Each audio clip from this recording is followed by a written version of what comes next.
even in the midst of difficult times, even in the midst of troublesome time, even when the economy is bad, even when almost the whole world is lost in terms of those things that are important to God, God still preserves for his people a hiding place, a place of refuge, a place where their souls can be fed, a nourishing place, a watering hole. God provides for his faithful people the nourishment that he promises to those that trust him. Do you believe that?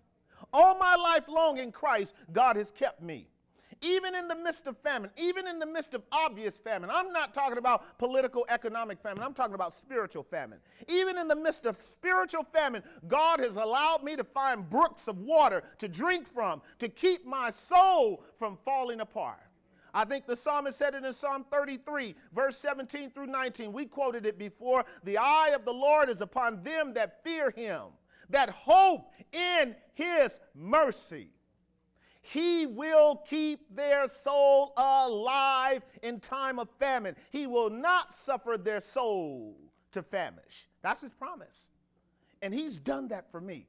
He's probably done that for some of you as well. In spite of the difficult times that we're living in spite of the fact that you have to go long and hard and far to hear the word of the Lord. You remember what we quoted a couple of weeks ago? God said in Amos chapter 8 around verse 11, "Thus saith the Lord, the days are coming in which I will send a famine into the land."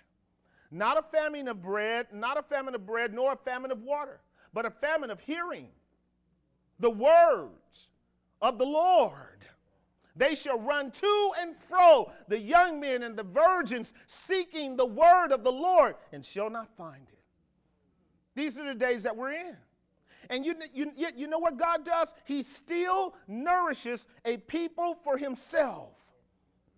And so what we find, even though the political and economic and the secular circumstances of Israel are dire, verse 1 tells us this, chapter 6, verse 1. "And the sons of the prophet said unto Elisha, Behold now, look, Elisha, look, the place where we dwell with you is too small for us."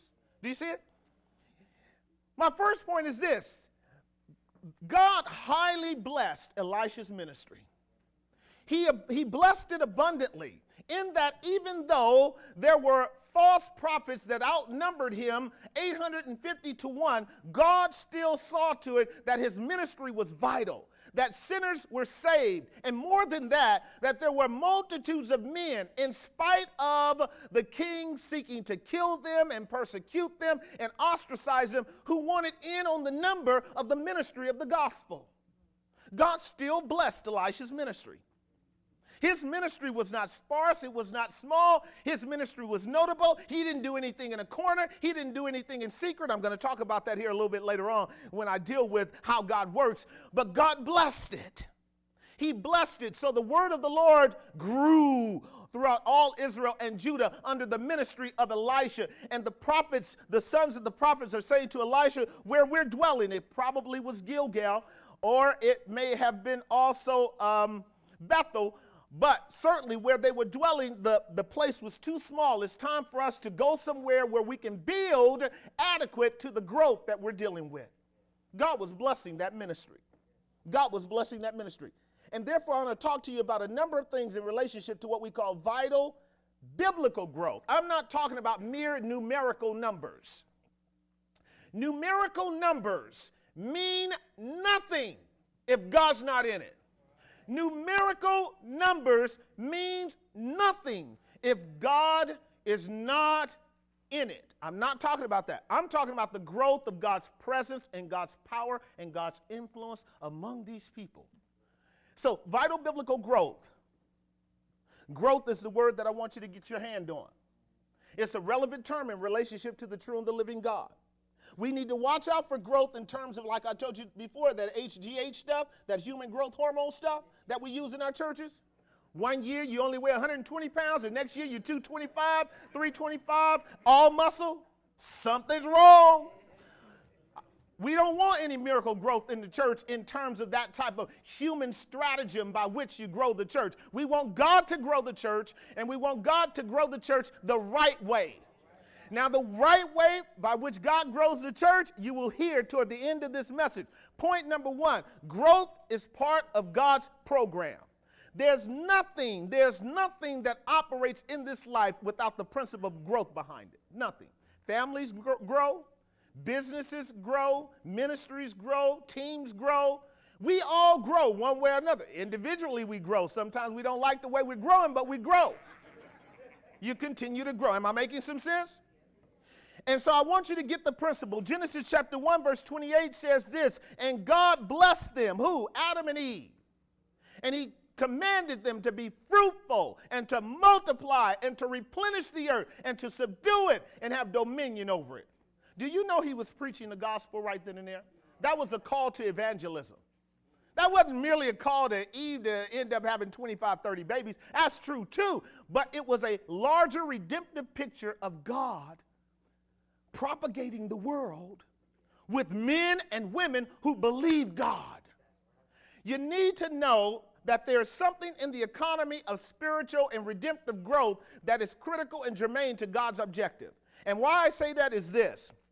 Don't fool yourself. And I hope to drive this home in your heart. Don't fool yourself. God intends to get glory out of men and women being saved by his grace. God intends that. And you and I need to be intentionally involved in that process. You and I. You and I ought to understand that God's ultimate objective until Christ comes again and brings home all of his elect is that sinners are saved from every nation, kindred, tribe, and tongue. Let that sink down deep in your soul. Let it be one of your priori principles by which you operate. I'm here to be a co-laborer with God to see sinners come to know Christ. Did you hear what I just said? So what he did was he raised up Adam and Eve, a type of Christ in the church. Didn't we learn that? Told them to subdue, replenish, be fruitful. Then he gave that promise to brother Abraham in Genesis 12. He reiterated it in Genesis 15 and then reiterated again in Genesis 18 when he allowed Abraham and Sarah to live for 25 years without a promised child. Called him at 75, gave him Isaac at almost 100 years old. Isn't that right? In between, they had an Ishmael. That wasn't God's ultimate scheme, but he was going to teach us something out of that. So Abraham and Sarah had to walk by what? Faith. And remember, faith humbles you. When God gives you faith, it's in order for you to walk humbly with God. So they had to be humbled to the point where they depended upon God to do something for them that they couldn't do for themselves. And you know what that is? Produce fruit. Produce fruit. And so they got Abraham and Sarah to a point where when God said, Abraham, look up. Do you see those stars? That's how many of your children are going to be. Look down. Do you see the sand on the seashore? Can you count them? That's how many children you're going to have. Even to this day, Abraham has a multitude of children, a number no man knows, of every tribe, kindred, nation, and tongue. Right now, God fulfilled his word. Isn't that right? But it wasn't the children of the flesh. We're going to learn this in our Romans 9 story. It was the children of the promise. Men and women who believe God. Do you believe God? Then you're Abraham's child.